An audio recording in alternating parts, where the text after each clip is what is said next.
Hey everybody, welcome to another episode of MD's Power Hour, starring me, Ronald Allen Harris, and of course, the one and only Lord Tiger, Giles Tiger Thomas, all the way from the United Kingdom. How are you, sir? Sir Tiger, you may refer to me this week as. Oh, sir, you said Lord. Now we're back to sir. I'm switching back and forth. I'm deciding which is, Your Highness. That will suffice. That will suffice. Ron, I've given up on this bloody mic. Last week we got it working because I put it in the wrong port. I put it in the right port, but then I couldn't hear you guys. So we will figure out the mystery of the unworking mic. So we'll have to just make do with the laptop MacBook mic, I'm afraid, this week. No worries, mate. So we're recording this on Thursday, which is going to be 2 weeks and 1 day out from the Arnold Classic. We're getting updates from a lot of the top competitors every day, videos, pictures. Some guys are looking fantastic. Other guys, I'm kind of like, I don't know. So who is really standing out to you right now as the front runners for the show? Because I think you said you had 6 guys in your top 3 the last time I talked to you. It's 11 now. 11, geez, yeah. It's tough to call. Yeah. Tough to call. Well, right. We're only going on what we're being shown by them, So the ones that I think the ones that are kind of standing out, Samson. Once again, I messaged him yesterday and I said, mate, I said it's getting ridiculous now. Every week in Hot News, you're making breaking news for what you're releasing. I said, please stop. I said, because there's about 14,000 other athletes that want the opportunity to be featured, And he was laughing, And I said, mate, what's the improvements I'm seeing is in his back. If you look at his rear lat spread, that was the one kind of final area where I felt he could do a little bit more. And I see big improvements there. But it's the separation, mate. Have you noticed? Well, I saw he put up a side-by-side rear lat spread from, I think, right before Boston Pro or the Arnold and then the Olympia. And it was such a massive improvement in his back, which, who would have thought you could do that much for your back development in that short span of time? But yeah, the separation, a lot of people are picking him as a winner now, which is, that's amazing considering you have a 2-time Mr. Olympia competing against him. You have the 3rd place Olympia guy up there. You have Bonac, who's won this twice. You have 212 Olympia champs, but I'm hearing Samson's name come up more and more lately from the fans. And don't you want to see that as a guy that, I think it's absolutely incredible that you've got a guy that's probably not far off 300 pounds and he's probably one of the biggest guys, if not, he's one of the biggest guys up there in terms of overall size and dimensions, but he's also the most aesthetic. I saw that video. He didn't post it on his, but Milos posted it on his. And Samson's posing in a gym. And he's kind of doing the classic where they tilt the hip when they're doing the one hand on hip most muscular, and they do it, and you can see that he's twisting the leg out and the separation in the quads. That was the one thing I felt like he always lacked was because he's kind of built that physique very, very fast. He's gone from 270 to 280 to 294, and it's kind of, but it's almost like the muscle hasn't had time to settle and they really get that quality. And I said to him, look, you with Bonac level separation or 98 Ronnie Coleman level of separation, I said, that's a Mr. Olympia. That's basically perfection. I don't think you really get much better than that, in terms of ticking every single box. So what I'm seeing at 3 weeks out is better than what I saw at the Olympia on stage. Wow. So I think, obviously the conditioning, because Milos, I had him on Global the other week and he said, yes, I did. He said, I'll tell you now. He said, I did. Knowing that he was going to be stood next to Ramy and going up against Ramy, I wanted to bring him in full because I knew they'd have to ease up against the biggest of the biggest. So, but obviously they sacrificed just a couple of % of condition. So I'm hoping that we see the size of the Olympia, but with that next level separation, because that's how he can now improve his physique. And I feel like if what we're seeing in that gym video is going to translate and even get even better from now until the Arnold, from when that video was taken, then I'm very, very excited. I think he could really shake things up, mate. Yeah. So we need to talk about Nick Walker because he is the favorite for a lot of people. On paper, he did the best at the Olympia. So theoretically, that's your winner if you go by the most recent track record. He does seem to me like he's, I don't want to say downsizing. I don't think he's trying to downsize, but he looks like he's, how do I say it without, I don't see it as a bad thing. I think he's losing a little bit of that thick, bulky, blockier look. He's looking a little more streamlined to me. I'm guessing he's lighter. Maybe he's not. But certain shots he's been posting, it seems like the taper's a little better. It seems like he's not trying to come into this as big and full as the Olympia. But I don't know if it's anything that's intentional or this is just the effect of being on prep so long. But I think he's got a better chance of defeating all these guys with a little bit more of an aesthetic flair to the V taper and the X frame and things like that, rather than, you're going up against Samson, the most aesthetic big guy in the game right now. Well, Andrew Jack is probably in that discussion too, but I think if you want to beat Samson, an improved Samson from the Olympia, you have to have a little more flow and a little better lines. What do you think on Mark? I think he always looks like this before a show, and then he actually looks bigger and freakier when he hits the stage. I think when he does his videos and maybe even if it's after training, he doesn't look as impressive in those lead up videos where he's posing front relaxed or he's hitting poses. He kind of transforms when he gets to the stage. So that's just him. I think in like not flat or depleted. I mean, he might, like I said, he might even be pumped up. But for me, he doesn't like the freakiness he brings to the stage, not to these progress videos. I noticed it before the Olympia last year. I was thinking, he doesn't look any bigger to me. And people are saying he's so much bigger and freakier. Then when we saw him on stage at the Olympia, yes, he was bigger and freakier. It wasn't drastic, but it was noticeable. So, like with Nick, but also on the other side, I kind of feel about Nick how I felt about Ramy for a few years. Like Ramy, that the quads were too big and he needed to bring the separation up and bring the hamstrings and the glutes and the calves up. And every year he was kind of coming in bigger, but he was kind of bringing a bigger, same version of his physique with the same strengths and weaknesses. And then eventually in 2020, he kind of fixed everything and then obviously, won the Olympia. I feel like Nick, I don't want Nick to be one of these guys as well. I want to see him bring his chest up. I know he's very delta and arm dominant, but I want to see him bring his chest up and I want to see him try to do something with those quads from the front. So I want to see improvements because I think he's so massive and he's so thickly muscled. I feel like the only way he can improve, like Samson did with increasing his separation and a few little tweaks with the chest and back.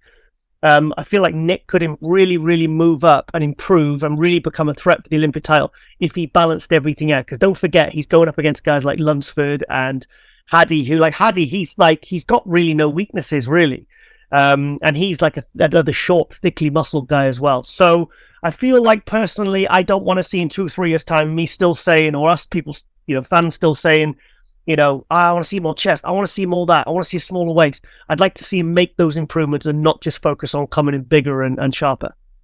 The one thing that still kind of worries me about Samson is if he doesn't get the glutes and hams totally crispy and dry, striated, is that going to knock him out of potentially winning if Nick comes in with striated glutes and Ramy comes in with striated glutes and, Andrew Jack maybe comes in with... What if it does come down to that? What if it does come down to, these guys all look fantastic. Who's in better condition? Yeah, but you've got guys like Ramy whose glutes and hamstrings were in incredible condition and the rest of him wasn't. Yeah. The rest of it lacks separation. It's like he's the reverse of Samson. Although if you look at Samson's hamstrings, I remember I noticed this at Boston last year. Sorry, 2021. Yeah. Sorry, I'm getting mixed up. And I noticed his hamstrings were more deeply defined and stuff like that. But I don't think, honestly, I think he's got so many attributes to his physique. I think if a judge is purely basing his condition upon his glutes, then I think they need to remove that judge, to be honest. No, I do. I think it's bullshit. But like I said, it's because like Lunsford's glutes were sharper than his upper body and his chest and shoulders were. His separation was very good, but there was some I like to see evenly developed conditioning. And I think with Ramy, they because if you notice, he does a lot of stuff on the stepper, which really, if you look at it from the side where his glute and his ham kind of ties in, it looks really, really good. It looks really impressive. But when you when your eyes are drawn to his back and everything else, it's like you see the lack of separation and the lack of kind of quality. So I like to see evenly developed separation condition. But as far as Samson goes, I think I wouldn't worry too much. I think he's a work in progress, and I think he will be for the next 2 or 3 years. But also, another thing I said to Samson, Samson, a year ago, I said you had a weak chest. I said, now you have the best chest in bodybuilding. Wow. So, with guys like, I don't honestly look at his chest, look at some of the videos, his upper chest and lower chest, look at every area. He's so perfectly developed to that area. I think he's got the best chest in bodybuilding. So guys like that, if they can listen to feedback and apply it so quickly, then I think guys like Nick, guys like, Samson can all go away and make these improvements. So improvements, we got to talk about Big Ramy, because Chad's been putting up videos, Ramy's putting up videos, and he's been doing this stem cell treatment, which with this Dr. Khan, and Dr. Khan's gone on a couple podcasts and talked about how it's already showing such major improvement. And I'm not an expert. I don't know much about stem cells at all, but I was under the impression that stem cell treatment took months and months to show the result that you're after. I mean, Flex Lewis went and had it done over a course of many, many months. Ronnie goes every few months, and it's something that needs to be done over a length of time. There's only 10 weeks between the Olympia and the Arnold. It'd be the most amazingly rapid stem cell transformation I've ever seen if they can get his lower back. But he's been posting these videos showing his back and trying to show that his lower lats are already back. What do you see in those videos when you're looking at them? I saw a readable bicep, and it did look good. Actually, looked better. Now I spoke to Chad last week, and he said, look, Giles, he says everything that went wrong with Ramy's prep. I mean, obviously, I'm taking these guys on faith, that they're telling me, and I know they kind of sugarcoat it and maybe, cherry pick certain things.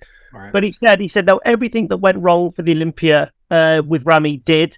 He's had some problems with his elbows, which would have accounted maybe for the triceps. So maybe that's not atrophying. That's just him not being able to train his arms properly.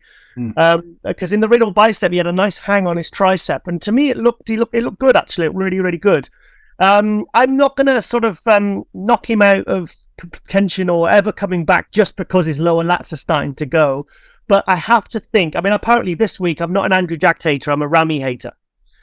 I've got people on Instagram coming after me hard, calling me a Ramy hater, and they're getting quite insulting as well, actually. And I'm like, guys, I said, it doesn't matter, I said, it's a visual sport. So, our job is to physically judge his physical appearance. So if I see that the lower lats are gone, it doesn't matter what's going wrong or what problem he's got. That's a visual thing that is going to affect his placing and how it's going to... Because at the end of the day, it's a sport of comparison. He's been compared to the guys next to him. And if you've got something missing that the other guy hasn't and it's close, well, what do you think is going to happen? I remember listening to Dorian Yates' wife rowing with someone, I won't say who, many, many years ago. And she was saying, it's really unfair. She says, Dorian said, because remember the last year he did the Olympia, his waist was a little bit thick and bloat. She said, it's not fair. She said he was having internal bleeding and And I was like, it doesn't matter what the reason is. If it's visual, they don't care whether you're dying. Do you know what I mean? It's like, it's you can't sort of, get a doctor's sick note and say, oh, I've got a poorly tummy. Can you place me first again, please? Yeah. Can you not place me behind NASA? So stuff like that. It is a ruthless sport, but it's a visual sport, and I think people need to acknowledge that. But going back to Ramy, I just hope, and I do think he will be better than the Olympia, because I think I've been looking at those photos, and he did look. If you compare them to 21 and 2020, the difference was, he looked poor. Let's be fair, and I think he still got fifth. If that had been his first Olympia, he'd have been, I don't know whether he'd even been top 6. I don't think he'd have been maybe top 8, top 10. Probably not.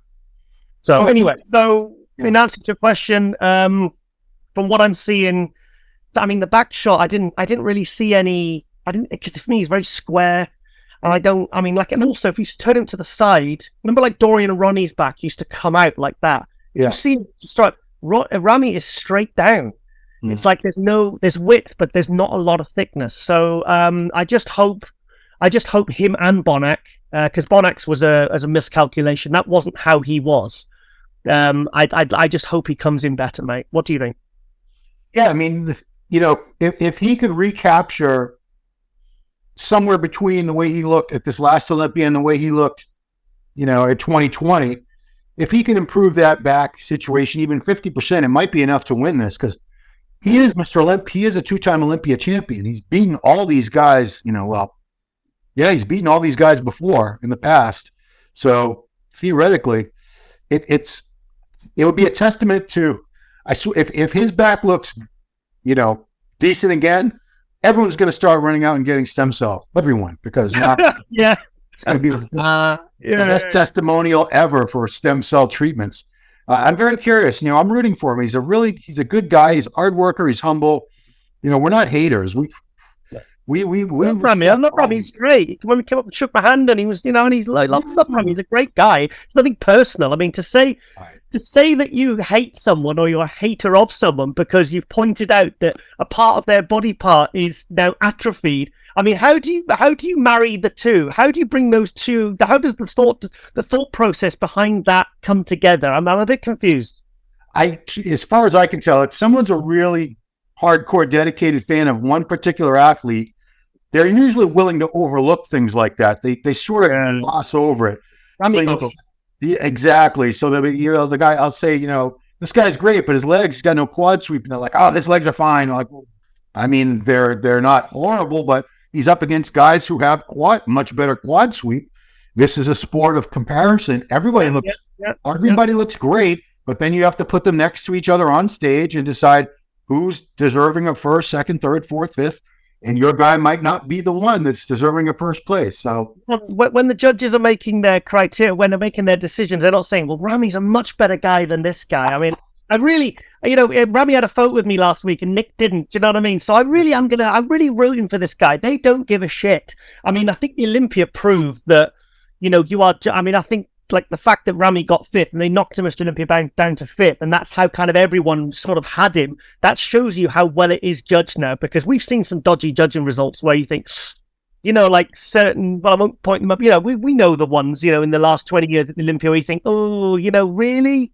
But let's just say there have been Olympias in the past where if Rami had come in that exact same scenario, he might have even held on to his title. He certainly would have been no lower than second. Just like out of respect for Mr. Olympia, I've seen many times where Mr. Olympia has lost, and he should have been fourth, fifth, sixth, but they give him second out of like a respect thing. And I don't think they're doing that anymore. They're not playing that political game anymore. So kudos to the judges. They're really being a lot more objective and not letting other things factor into it anymore. Well, the question you got to ask yourself is, if Rami was an unknown and that was his first Olympia, where would they have placed him? Oh, he wouldn't have been top. I don't think he would have been top 15.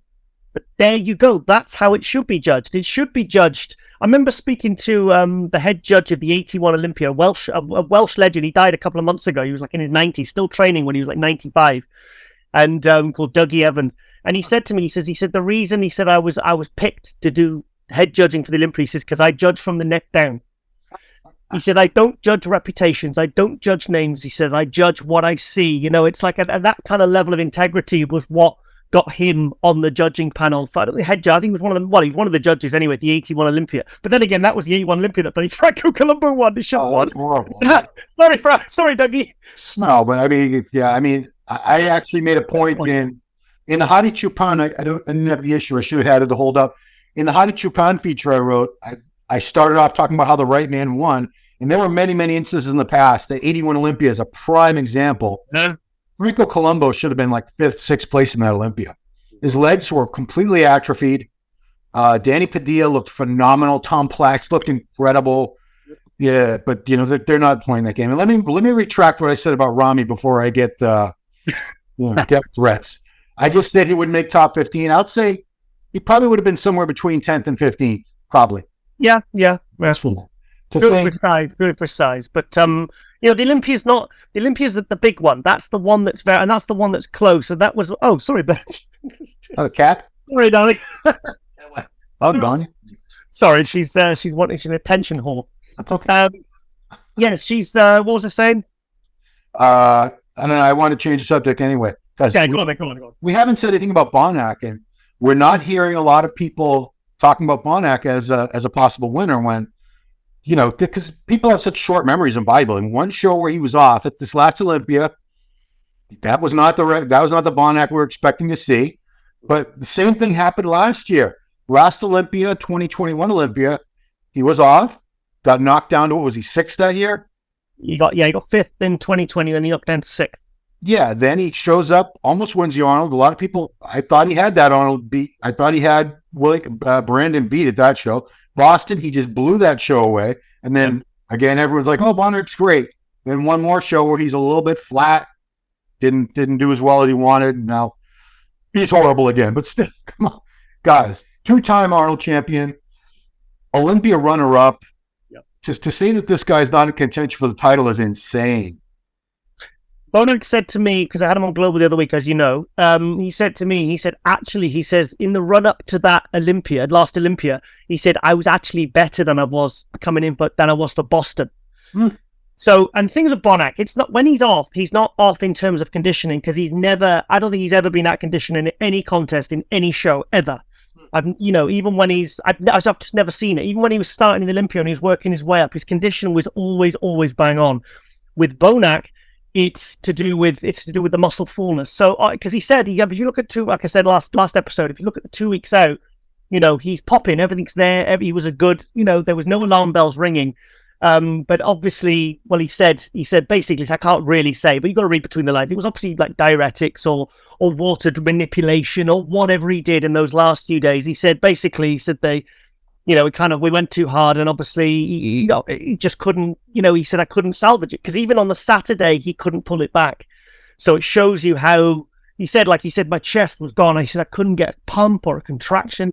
And with Bonac, it's the chest and the back that goes. He just basically, his chest and that readable bicep, that's his money shot. The hand clasp most muscular, even the side chest, everything's full and bursting, and things. He's got that real, he's got Bonac level separation. That's the benchmark.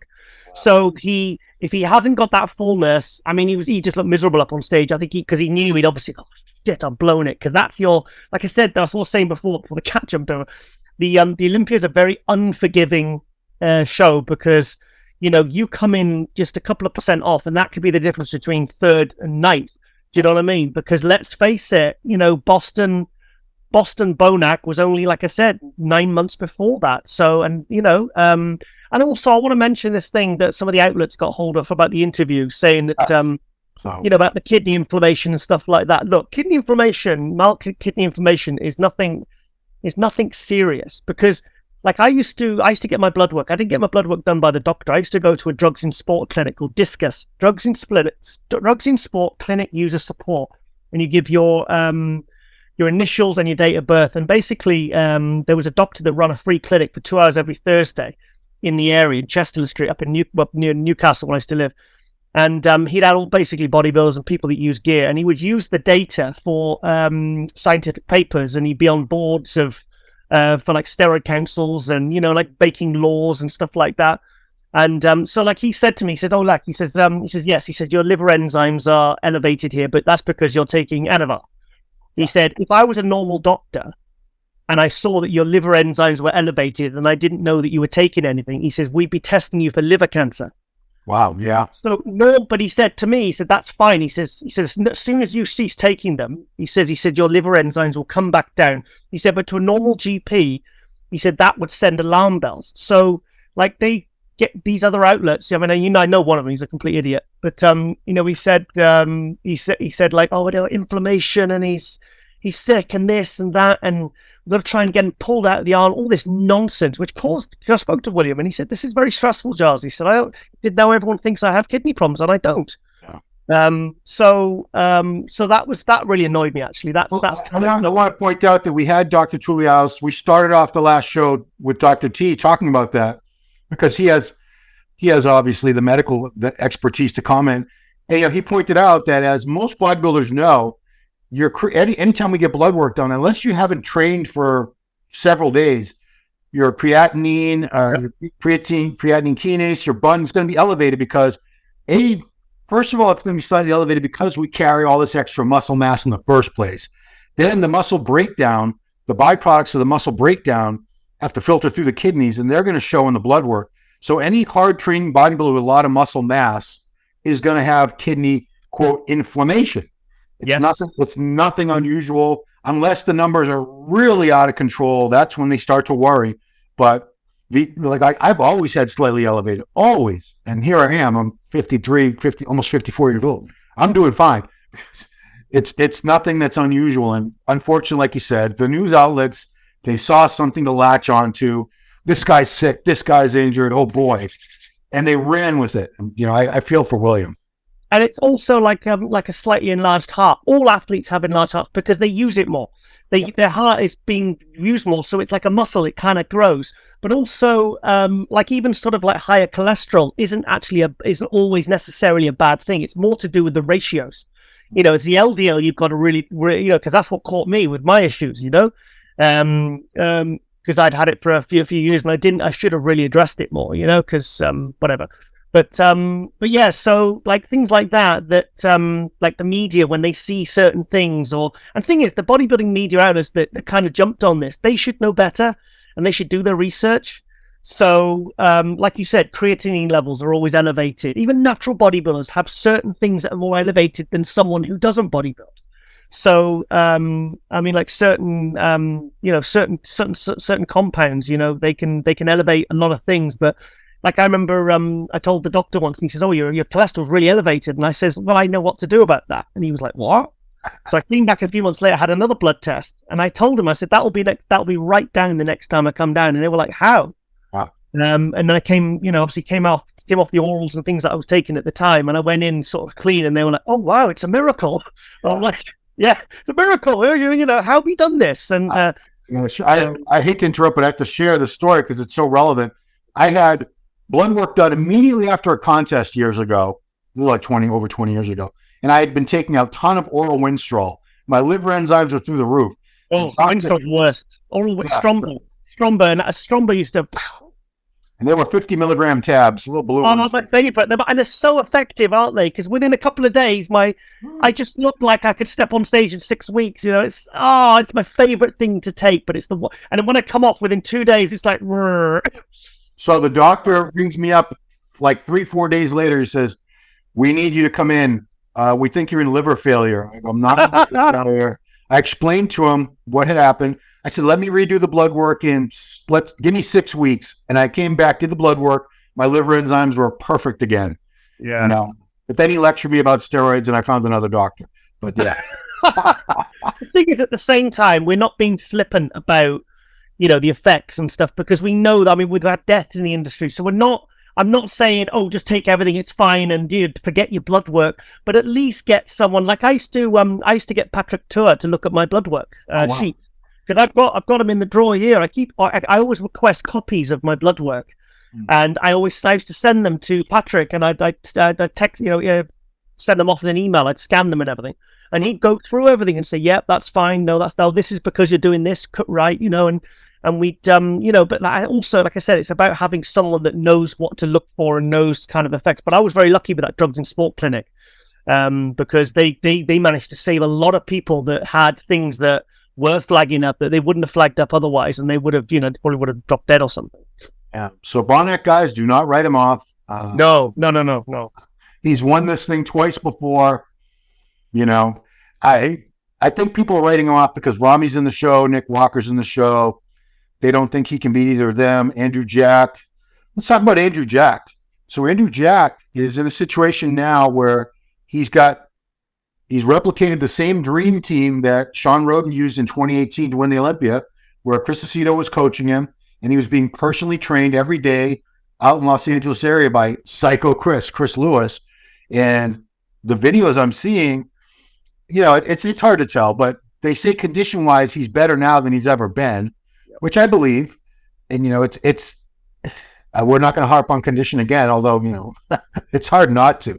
That's the only thing I think he still needs. He does need a little bit more hamstring. He needs a little more. He's still a work in progress. He's phenomenal. But I still think we're seeing 80% of what we're ultimately going to see of Andrew Jack. I think he's going to be incredible. Forget the fact that he's 37 or 38. This man, as we speak, a year ago was still an amateur. Still an amateur 1 year ago. Now we're talking about, he's been 8th in the Olympia. He's won 2 pro shows, including an Arnold, and now he's one of the favorites for the Arnold Classic. This is an amazing progression that this guy's made. I can see why people are so excited, because if the guy's come in and he's won his first 2 pro shows and make 8th at the Olympia, and he's coming in, like sort of 4 week out condition, really like true conditioning. That just shows you how good this is. Like we're talking about Samson and other athletes like Nick, where we say, how can these guys improve? How can they get better certainly from, the Olympia, because we want to see that at the end of the day, we all want to see them bring something different from show to show, but we don't have 6 months between the Olympia and the Arnold this year. We've got 10 weeks.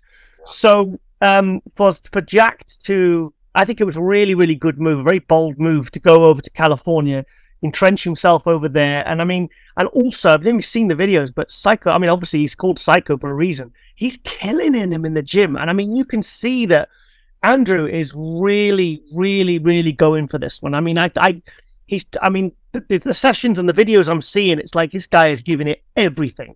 I don't know whether that's how he trained before, but I can't imagine he's ever trained to this level before. And the thing is, plus he's got someone checking every single rep that knows what they're doing.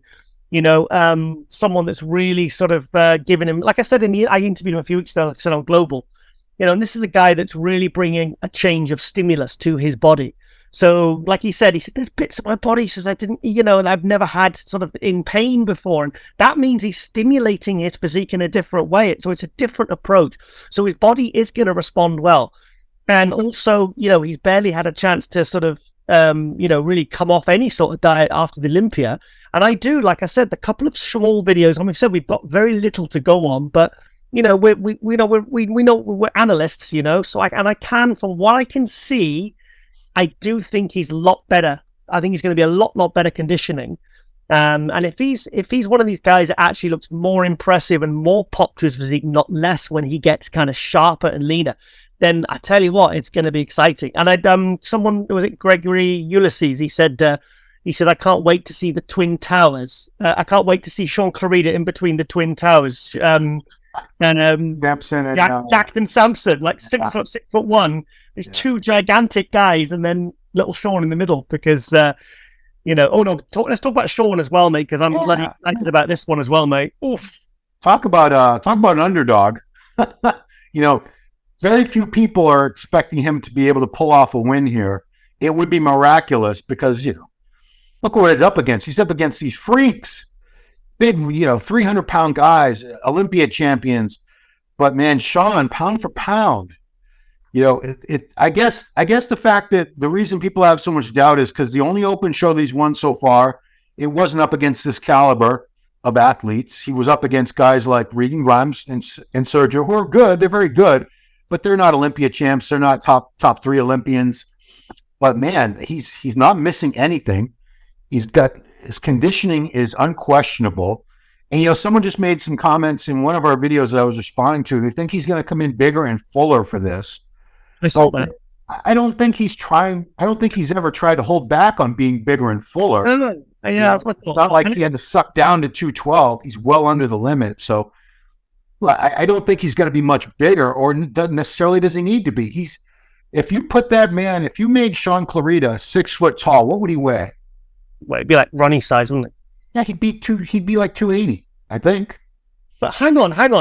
He didn't try and come in bigger and fuller for the Legion. He came in 4 pounds lighter, and that's what won him the show. He came in, he knew because conditioning is his kind of hallmark, But So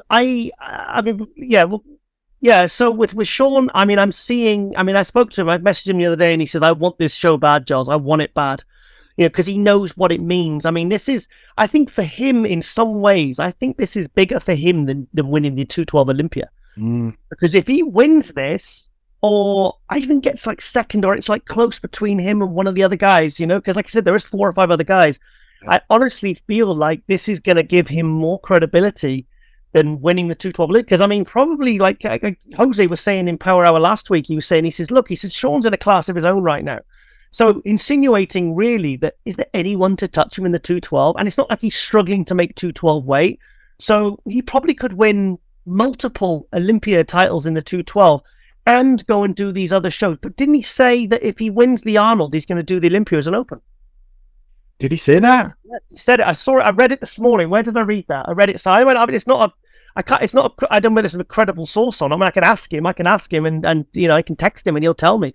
But I'm sure, I did read, they said, oh, look, Sean has said that if he wins the Arnold, he's going to come and do, that's a good question. If he wins the Arnold as an open, what the hell is he going to do at the Olympia? Well, that would not bode well for the 212 division. I'll tell you that right now. Yeah, well, that cuts back into that subject as well. I mean, but then again, or does it make it better because it makes it more wide open? Because everyone really is kind of fighting for second place in the 212 Olympia. Let's not be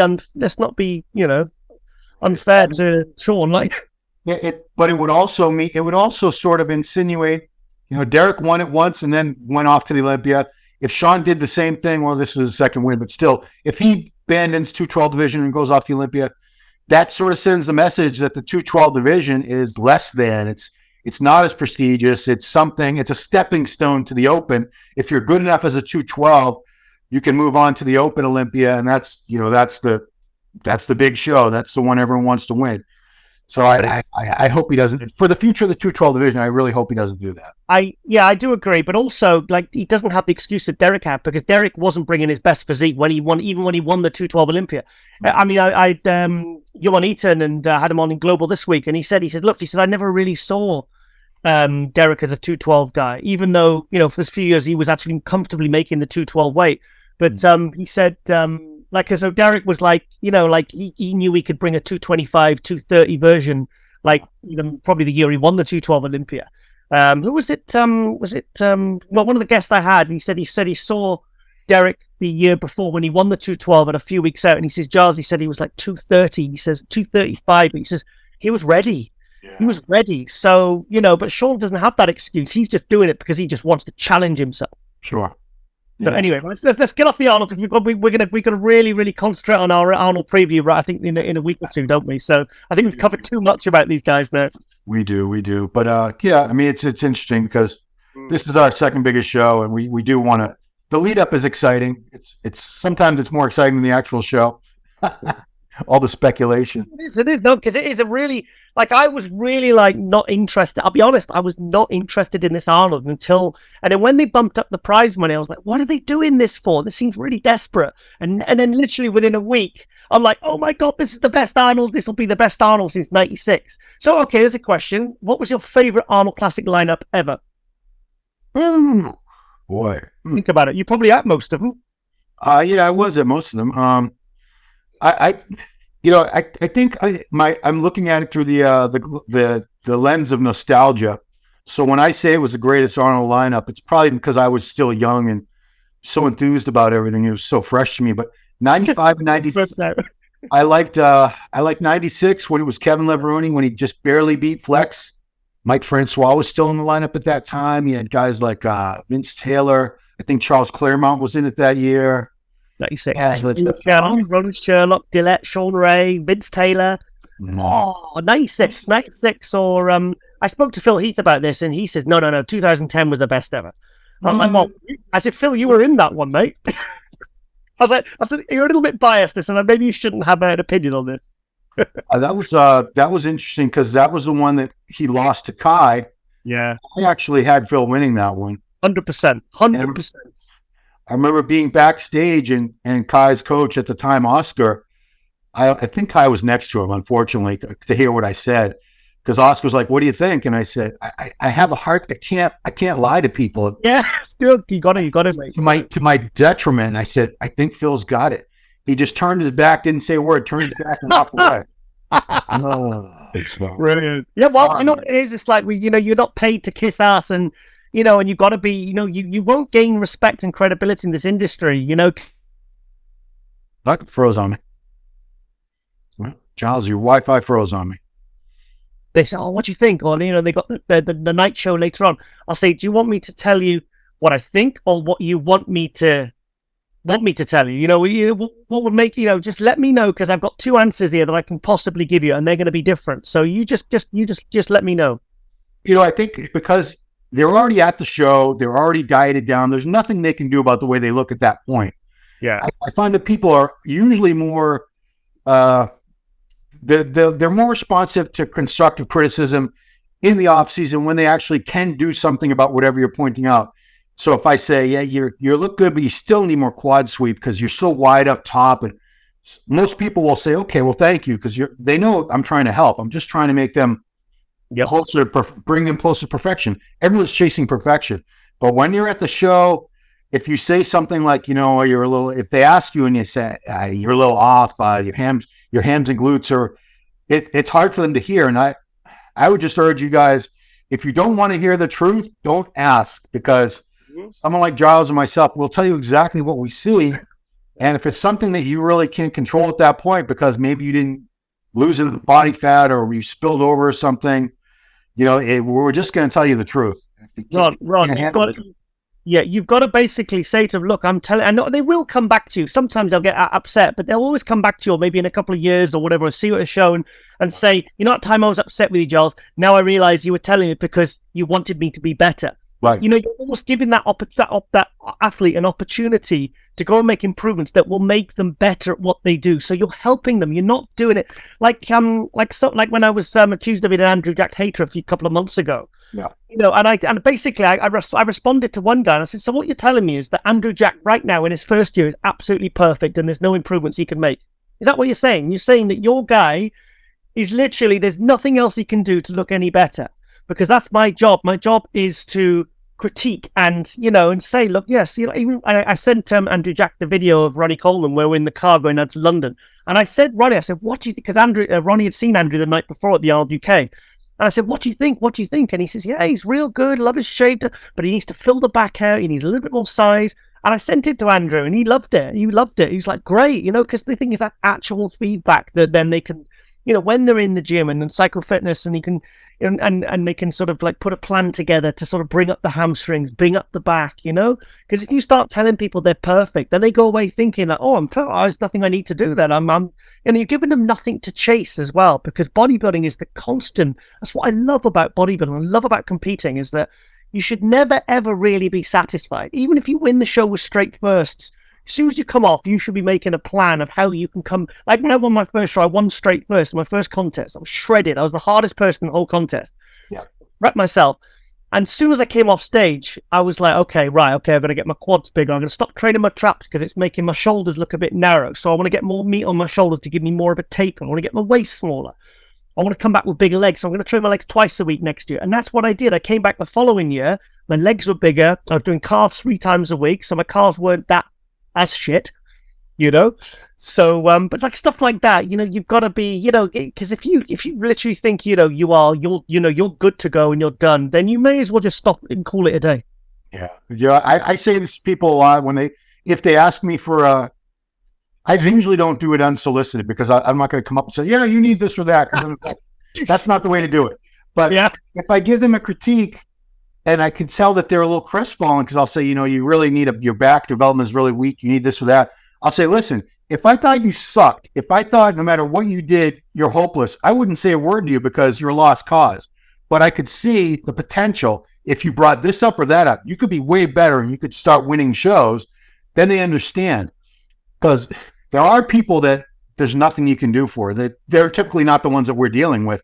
They wouldn't have got to this level. But, and local people, if I don't think there's anything that they can possibly do, they have clavicles like this and hips like that, and, I'm not gonna waste their time.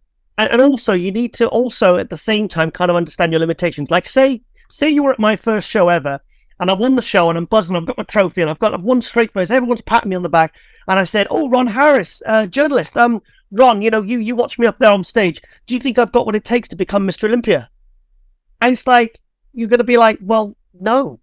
No disrespect. I'm not saying it's an impossibility and, there's nothing you can do, but pretty good chance you're not. So you have to understand what you're working with. It's like people who say, oh, I didn't do it well as a bodybuilder because I didn't take a lot of gear, or I didn't do what the other guys are doing. And that's why they're making excuses for why they're shit and why they did not become the huge success that they obviously thought they were going to be. But like most of us on the MD forum, most of us are kind of failed pro bodybuilders, really. We are though. We are. I mean, I had a great time competing. It taught me a lot, and I loved it, and I got so much out of it.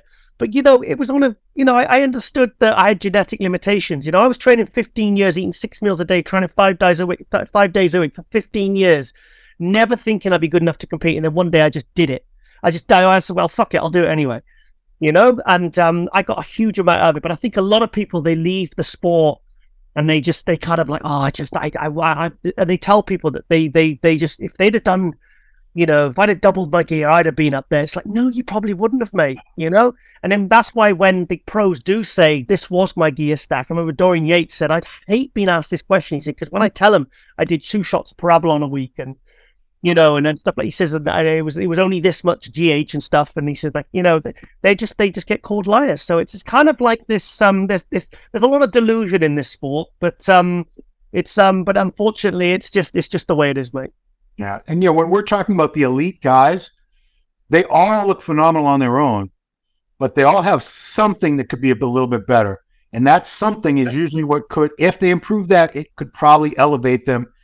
It's very hard for these guys to beat any of the other guys because they're all so good. All these people, Olympia champions, multiple pro wins, someone like Kamal, who we didn't talk about, who was, one of the world's greatest amateurs in the history of the sport. These people it's hard to pick them apart, but you have to, because they're up against other people who are phenomenal. And what do? It's not like who crosses the finish line first. It's a visual sport, and judges have to figure it all out that way. Give me 5 of your most perfect wins ever, like as in the most perfect physique that you think, okay, then really in that show, that year, that athlete, they literally look the best of their genetic potential, and it was not possible to look any better than they did. Come on, I can think of some straight away. I don't know about 5, but I'll give you Flex Wheeler 93 Arnold Classic. Yeah, that was the first one. Phenomenal. Yeah. I'd go Ronnie Coleman 2001 Arnold Classic. Yeah, or his first Olympia win, 98. That's Ronnie's one. Ronnie always says 98 Olympia. He loved that look, 247. Yeah. I'd probably go Dorian 1993. Yeah. It was a great look. Phil Heath 2011, his first ring. Yeah. Jay Cutler 2009.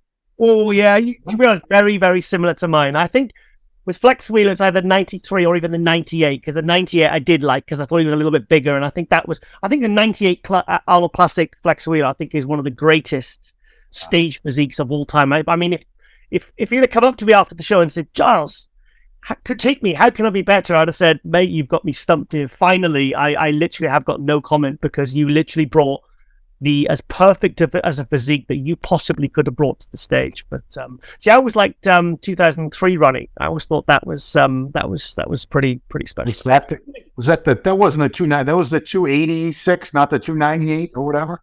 Oh, I didn't. 2004, he was even heavier, but I don't think he was as good as 2003. Yeah.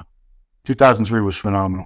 Yeah, those were years when it was like him, whoever we're talking about, it was that person and everybody else. As soon as you saw them, it didn't matter. The show was over. Nobody was going to look better than that. I think also 2018 Sean Roden, although his back and arms maybe could have been better, but I mean that was a that was a shock, because he'd been 5th the year before and he looked so incredible. Also, I think you've got to give credit to 2020 Ramit, because I for one, the main reason is because I would have bet everything I had that he would not been able to have brought that to the 2020 Olympics. And because we saw him at the 3rd at the Arnold Classic only 9 months before, or was it 7-8 months before. That was impressive to see what he did with his physique after so many years of same thing, same again, same fault, same physique, and same condition, and then boom, he just brought it all together beautifully. Oh, that's what's exciting about any of these shows. All these guys we're talking about, you never know what's going to happen. One of these guys could just show up the best we've ever seen them, like, wow, and just blow the show away. And then it's not going to matter who else we were talking about. They're not going to have a chance to beat this guy. And that could be any one of several people we mentioned here. I'd like to have been at some of those shows when, like, seeing 93 Dorian first walked out. I messaged Dorian about that yesterday. I spoke to Dorian yesterday. Yeah. And I said, I'd love to have seen people's faces when you walked out in the 93, or like when they saw Ronnie Coleman 2003 backstage when he stripped off, and it's like, what the hell has Ronnie done? Or what was the other one? I had another one. I can't remember. Anyway. So, also Jay Cutler when 2009, because he was starting to slip and then he lost the title. I mean, who'd have thought that a Mr. Olympia could win the Olympia back? And really in such a dominating fashion, because, I mean, that was like a Jay Cutler. I didn't think it was even possible. Yeah, and it's only been done once in 58 years of the Olympia. No one else has done it yet since. So we'll see if it's ever possible to replicate. Rondi would be the next logical person to hopefully try to win a title. Well, I mean, we've seen it in other divisions. We saw Missy Truscott. We saw Sean Clarida. Yeah. Who else is the other one who's done it? That's it, isn't it, really? Men's physique? I don't know. There's a lot of divisions now, man. So I think our next Power Hour is going to be the official Arnold Classic, yeah? Mm-hmm. Okay. Just to let everyone know, we have secured for the Arnold Classic coverage in Ohio. Jose Raymond, the Boston Mass, is going to be there with me. Yeah. So we'll be chopping it up and giving you guys all the breakdowns after the judging and the finals and all that good stuff. But appreciate it. I'm very, very excited about that. Always love working with Jose. Nice. But, let's get a special guest when we do the Arnold preview. We'll talk about who it's going to be. We'll get somebody. Yeah. So. Oh, yeah. For our preview. Yeah, for sure. So I think that wraps up another Power Hour, Giles. Did we get a topic that we were going to cover? Yeah, well, we're going to talk about filming in the gyms, but we're going to hold off on that until after the Arnold because Arnold Classic's our big, big show. Let's keep the focus on bodybuilding, competitive bodybuilding, IFBB Pro League just for now. Then after that, we can start talking about all these other fun stuff. We'll do more about it. So I'm trying to remember. There was a couple of names that have thrown a hat into the Masters Olympia. I'm trying to think of it was recently, like last couple of days, it popped into my head and I thought I better write that down before I forget it. But there is a few, like Johnny Jackson's going to come back and a few others. And I really, really hope that shows a success because, I mean, it's had a few, the Masters Olympia's never really seen the success that maybe they hoped for when Joe Weider brought it back in 94. Jaka brought it back in 2012 and she lost an absolute ton of money. It's, I hope that I hope it's find its home because, you get guys making comebacks and guys like, in other divisions as well, because this is different because it's in other divisions as well. So maybe it'll give people like Chris Bumstead in the Classic or Flex Lewis in the 212 or, like certain athletes, it'll give Franciel Latos, well, it'll give them a chance to really be to promote themselves as the best in the world in their division. I just hope it creates some stars is basically what I'm saying. I mean, I think they're going to do it right. I don't think they've ever had really enough promotion behind it. But now that's, Jake Wood, Wings of Strength, and Alina Popa co-promoting it, Tim Gardner's involved in it. What they're doing. They know what they're doing, and they, you see what they do with the Romania Muscle Fest. You've been to that show. First rate production, awesome staging, lighting, huge venue. So they're going to do it right. They're going to make a really good promotion. Oh, we're doing live stream again for the NPC Sweden as well, myself and Lauren. Wow, okay. Going back in April, so that's we put the poster out and all the graphics have been done, so I'm doing that. There's three of us, me and there's a Swedish podcaster called Ashkana Gilly. So basically, Lauren for the female classes jumps in with him, gives me a break, and I have a little mooch around and talk to people. And then when the main men's classes come on, we swap headphones and I join Ashkan's there the whole day, and then we join in on that. So that'll be good because it'd be nice to catch up with my Gasp buddies. Have you ever done the Stinky Fish Challenge yourself? Yeah. Okay. That disgusting, I don't know what it's called. It's, it's a Swedish name. But you know what? I was talking about this the other night in the gym. It's the smell. Once you get past the smell, the taste isn't that bad. But it's the gap between seeing it, smelling it, and then actually putting it to your mouth and eat it. But when you eat it, it's like that's it. It's like probably jumping out of an aeroplane. It's that jump. The actual fall itself is just, it's fine. It's not, maybe, I don't know. I'm actually terrifying. I don't know. But like, it just tasted like salty fish. It was okay. But the smell of it, I mean, literally, there was like Martin Fitzwater and Keon. They were like literally branching. Everyone was just like holding their mouth. I mean, it's just, I can't. Who was the person that thought, I know, let's ferment some fish, stick it in a can, and we'll eat it as a delicacy? It's like such a bizarre thing. I'm sure it happened by accident. It was expired or something. And they said, well, it expired 2 years ago, but I'm really hungry. I'm going to have to go for it. Yeah. And they're like, well, I didn't die. I ate it, and I'm still here. It smelled awful, but I survived. So, yeah. Stinky fish. Horrible. It was fun. It was fun, though. It was a real good team bonding exercise because Branch was behind us with, who was he with? Branch was, with Guy Sistanino. And they were like literally like little boys laughing, because they'd done it and they knew exactly what.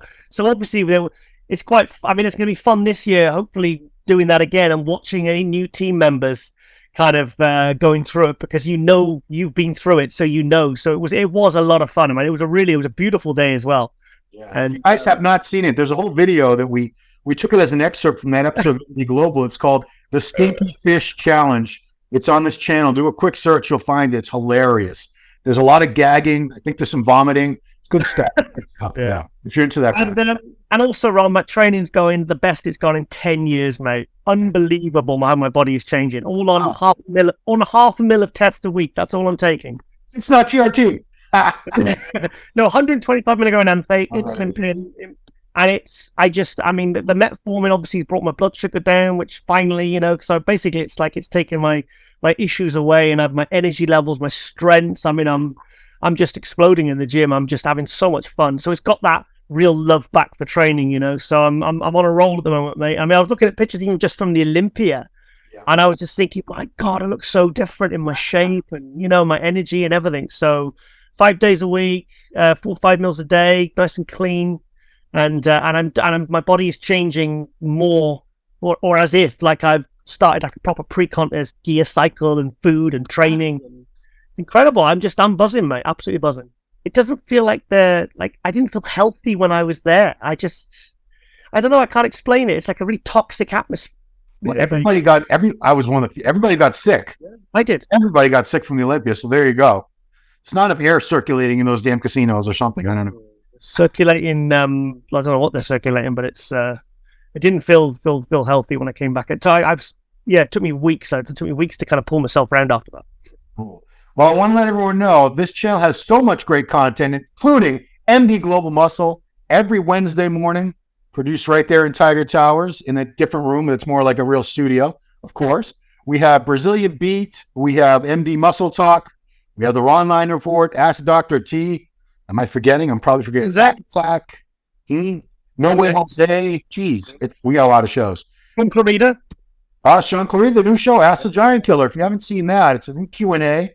And people have submitted some really good questions for the next time, which I'm going to give him until after the Arnold before I bother him for that. But some really good questions. He's very, very honest, as you would imagine.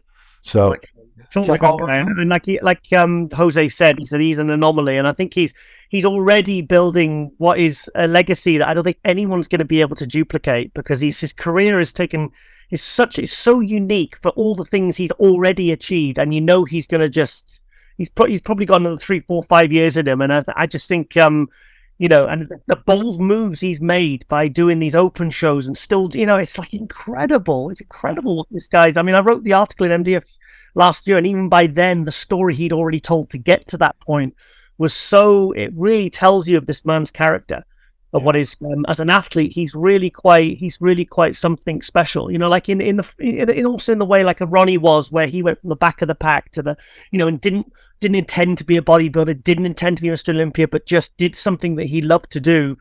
And the end result was, oh shit, I'm Mr. Olympia. Oh, it's like then you got guys like Dorian that from the first day they picked the weight, they knew exactly what they wanted to achieve and do. So it's funny how all these bodybuilders have such different paths. They go on to some similar titles, and there's these guys who've won the Olympias and Arnolds, but so many of them, their paths can be so different and so unique. All right, so guys, if you're not subscribed to the channel, subscribe to it. There's a thumb thing you can click on to like the videos. Of course, we want you to leave your comments below. We love your feedback. If you say anything mean about me, my feelings will be hurt, but it's fine. You can do that. And that's it, guys. Turn on your notifications, of course.